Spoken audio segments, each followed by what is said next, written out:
ഓണത്തിന് നല്ല അടിപൊളി ഒരു അടപ്രഥമൻ ഉണ്ടാക്കിയാലോ. ആദ്യം തന്നെ കുറച്ച് അട എടുക്കുക, കുക്കറിൽ കുറച്ച് വെള്ളം ഒഴിച്ച ശേഷം നന്നായിട്ടൊന്ന് വിസിലേറ്റി എടുക്കുക. 2 വിസിൽ അടിക്കുമ്പോൾ തന്നെ അട നന്നായിട്ട് വെന്തിട്ടുണ്ടാകും. ഈ സമയം കൊണ്ട് നമുക്ക് ശർക്കര ഒന്ന് മെൽറ്റാക്കി എടുക്കുക. ഒരു പാത്രത്തിൽ കുറച്ച് വെള്ളം ഒഴിച്ച് ശർക്കര നന്നായിട്ടൊന്ന് മെൽറ്റ് ചെയ്തെടുക്കുക. ഇനി നമ്മൾ വെന്ത് വന്നിട്ടുള്ള അട ഒരു സ്ട്രെയിനറിൽ വെച്ച് കുറച്ച് വെള്ളം ഒഴിച്ചിട്ട് നന്നായിട്ടൊന്ന് വാഷ് ചെയ്തെടുക്കുക. ഇതിലെ വഴുവഴുപ്പൊക്കെ പോകാൻ വേണ്ടിയാണ് ഇങ്ങനെ ചെയ്യുന്നത്. ഇനി ഒരു പാത്രം അടുപ്പിൽ വെച്ചിട്ട് കുറച്ച് നെയ്യ് ഒഴിക്കുക. തേങ്ങാക്കൊത്ത്, അണ്ടിപ്പരിപ്പ്, മുന്തിരി ഇതൊക്കെ നന്നായിട്ടൊന്ന് റോസ്റ്റ് ചെയ്ത ശേഷം മാറ്റി വെക്കുക. ഈ സെയിം പാത്രത്തിൽ തന്നെ നമ്മൾ സ്ട്രെയിൻ ചെയ്ത് വെച്ചിട്ടുള്ള അട ഇട്ട് കൊടുക്കുക. മെൽറ്റ് ചെയ്തിട്ടുള്ള ശർക്കര പാനി ഒഴിച്ചു കൊടുക്കുക. ഇത് നന്നായിട്ടൊരു 2-3 മിനിറ്റ് ചൂടായ ശേഷം ഇതിലേക്ക് കുറച്ച് ജീരകപ്പൊടിയും കുറച്ച് ഏലക്കാപ്പൊടിയും ചേർത്ത് കൊടുക്കുക.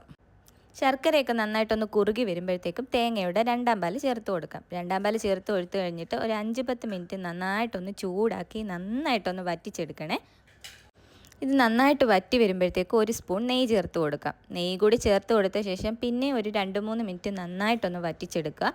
ഇനി ഇതിലേക്ക് തേങ്ങയുടെ 1-ാം പാൽ ചേർത്ത് കൊടുക്കാം. 1-ാം പാൽ ചേർത്ത് കൊടുത്തു കഴിഞ്ഞ് ഒരുപാട് സമയം വേവിക്കേണ്ട ആവശ്യമില്ല. 2-3 മിനിറ്റ് ജസ്റ്റ് ഒന്ന് ചൂടാക്കിയാൽ മതിയാവും.